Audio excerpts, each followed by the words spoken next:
Good morning, my name is Ronald Requejo Alvarado. I am 36 years old and I've been teaching English for around 10 years.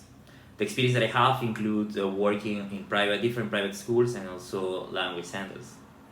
I've been working, the first work that I had time to experience working with teenagers, young adults and adults was at CIUNE, which is the language center for Universidad Enrique Guzmán y Valle La Cantuta. There I worked for around 4 years. After that, being in charge of also, because before I forgot, I being in charge of classes from basic to advanced. After that, I worked at Cybertech. There I was teaching for a year and a half, also being in charge of classes from basic to intermediate, and also having the opportunity for the first time to teach English for specific purposes. In this case, we have these classes for designers. Now, in Cybertech, we got to work 2 hours online with students.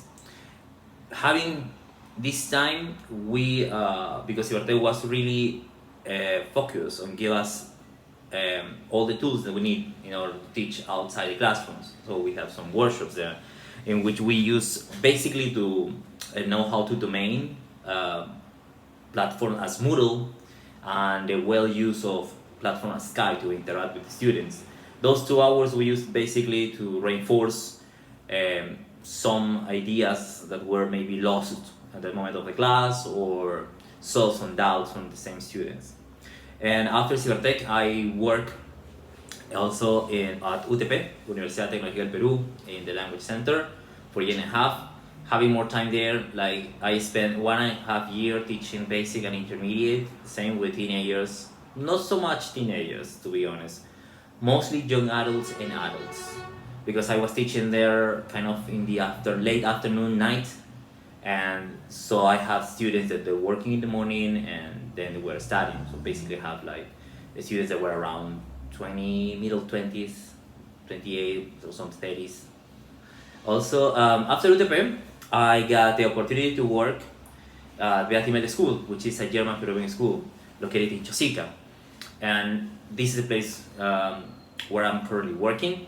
And when I arrived here to this school, I got something really nice, and it's that the school wants us to use online technologies all the time, and we have to include those into our curricula, because that's the idea, to have to give the students the support that they might need outside. That's why the school always gave us new workshops and trainings about how to use platform as Classroom, Meet, Google Classroom, Kahoot, C-Web, as I mentioned before. I think it's a tool that we use all the time to communicate, the communication among teachers, students, parents, and the headmasters.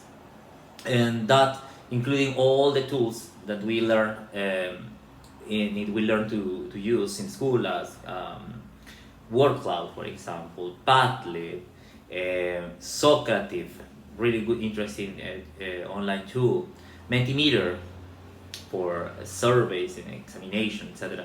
All of those allow us to create this environment in which students can participate in online classes, because after the pandemic, in this case the quarantine, we've been having these classes all the time online. And the idea of using all these tools is to allow the student to communicate with us, not only to communicate, only to participate and interact. The idea is not having the teacher out in front of the camera or the microphone and the student being a passive receptor. The idea is having them to interact with me, the teacher, and also among them. That's why I consider being well prepared in online tools to facilitate that, the interaction and a better understanding of what you are teaching at the time. I think that summarizes my experience working with these students, young adults and teenagers, and also the experience that I have working with online tools. Thank you so much, and I hope to hear from you soon. Thank you and good morning.